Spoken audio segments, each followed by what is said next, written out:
Viewers எல்லாரும் எப்படி இருக்கீங்க? நான் உங்கள் டாக்டர் லட்சுமண். இன்னைக்குள்ள வீடியோ நம்ம எதை பத்தி பார்க்க போறோம்னா, எந்தெந்த உணவுகளை எப்படி எப்படி சாப்பிட்டால் முழு சத்தும் கிடைக்கும். அதை பத்தி தான் இன்னைக்குள்ள வீடியோல பார்க்க போறோம். அதாவது நம்ம இன்னைக்கு பல வகையான உணவுகள் சாப்பிட்றோம் இல்லையா? காய்கறியில இருந்து மீன், முட்டை மாதிரி நான்வெஜ்ல இருந்து சோறுல இருந்து இட்லி தோசை வரைக்கும் சாப்பிட்றோம். இந்த சாப்பாடை சாப்பிட்றதால நம்ம பாடிக்கு தேவையான முழு சக்தியும் உடனே பெறப்படுகிறதா, முழுமையாக பெறப்படுகிறதா, அதை பத்தி தான் இன்னைக்குள்ள வீடியோல பார்க்க போறோம். சரி, ஃபர்ஸ்ட் ஃபுட்டுக்கு வரலாமா? ஃபுட்டில் எடுத்துக்கிட்டிங்கன்னா ஃபஸ்ட்டு நான்வெஜ் ஃபுட்லேருந்து ஸ்டார்ட் பண்ணலாம். ஓகேவா? நான்வெஜ் ஃபுட்டுன்னு எடுத்துக்கிட்டிங்கன்னா ஃபஸ்ட்டு இந்த மீன், முட்டை அந்த மாதிரி ஃபுட்டை ஸ்டார்ட் பண்ணுவோம். முட்டை பார்த்தீங்கன்னா அது எப்படி சாப்பிட்டா நமக்கு முழு சத்தும் கிடைக்கும் அப்படின்னு வந்து உங்களுக்கு தெரியணுமா?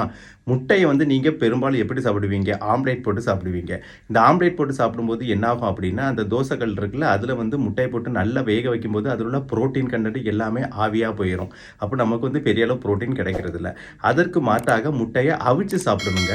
அவிச்சு சாப்பிட்டீங்கன்னா இன்னொரு ப்ளஸ் என்னென்னா, நமக்கு தேவையான வெள்ளைக்கரை மட்டும் தனியாக எடுத்து சாப்பிட்டுக்கலாம். ஏன்னா மஞ்சக்கரு கொழுப்புன்னு ஏற்கனவே சொல்லியிருக்கிறேன். அப்போ வெள்ளைக்கரு வந்து ஹை ப்ரோட்டீன். ஸோ அதை மட்டும் தனியாக எடுத்து சாப்பிட்டுக்கலாம். அந்த ஒரு அட்வான்டேஜ் இருக்குது. ஸோ முட்டையை பொறுத்தளவு நீங்கள் அவிச்சு சாப்பிட்றது தான் பெட்டர்.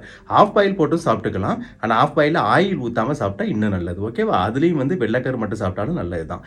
அப்புறம் மீன் எடுத்துக்கிட்டிங்கன்னா உங்களுக்கே தெரியும், மீன் வந்து நம்ம ஒரு கல்ச்சர் படி நல்லா சமைச்சு தான் சாப்பிடுவோம். இப்போ ஃபாரின் கண்ட்ரிலாம் அரவேக்காடு, இப்போ வந்து மீன் மட்டும் இல்லைங்க, இந்த சிக்கன் மாதிரியான ஐட்டங்கள் அரவேக்காடில் சாப்பிடுவாங்க. இந்த அரவேக்காடு ஏன் சாப்பிட்றாங்கன்னா முழுமையான சத்து கிடைக்கிறதுக்கு வேண்டி. ஆனால் இதில் இன்னொரு காம்ப்ளிகேஷன் இருக்குங்க. என்னென்னு பார்த்தீங்கன்னா அதில் கிருமிகள் இருக்கும். அது மட்டும் இல்லை, ஸ்டொமக் பிரச்சனை வேறு உண்டு பண்ணும். இப்போ ஃபாரின் உள்ளவங்க சாப்பிட்டு பழகிட்டாங்க, பிரச்சனை இல்லை. ஆனால் நமக்கு வந்து புதுசாக சாப்பிடும்போது அது ஸ்டொமக் பிரச்சனை கண்டிப்பாக உண்டு பண்ணும். அது மட்டும் இல்லாமல் இன்றைக்கி சிக்கனில் பல விதமான வியாதிகள் வருது, காய்ச்சல் உட்பட பல வியாதிகள்.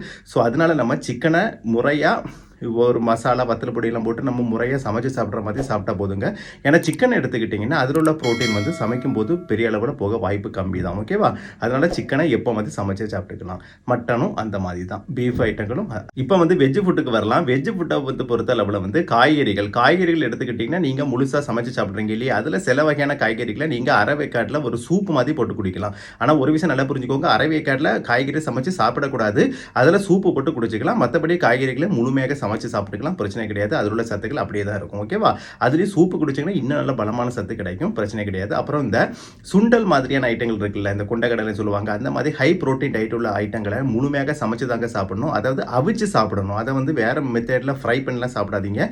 பொதுவாக ஒரு விஷயம் புரிஞ்சுக்கோங்க, ஃப்ரை பண்ணாலே ப்ரோட்டீன் வந்து ஆவியாக போயிடும். அப்படி இருக்கும்போது நீங்கள் வந்து என்ன பண்ணணும் அப்படின்னா, அதை வந்து அவிச்சு சாப்பிடலாம். இப்போ முட்டையை அவிச்சு சாப்பிட்றோம் இல்லையா, அதில் சத்து கிடைக்குது இல்லையா? அந்த மாதிரி கொண்டக்கடலை மாதிரியான சுண்டல் மாதிரியான பயிர் முதலிய ஐட்டங்களை அவிச்சு சாப்பிட்டுக்கலாம். அவிச்சு சாப்பிட்டிங்கன்னா அதில் உள்ள முழுமையான சத்து அப்படி கிடைக்கும். வயிற்றுக்கும் ஸ்மூத்தாக இருக்கும், எந்த விதமான காம்ப்ளிகேஷனும் ஏற்படாது.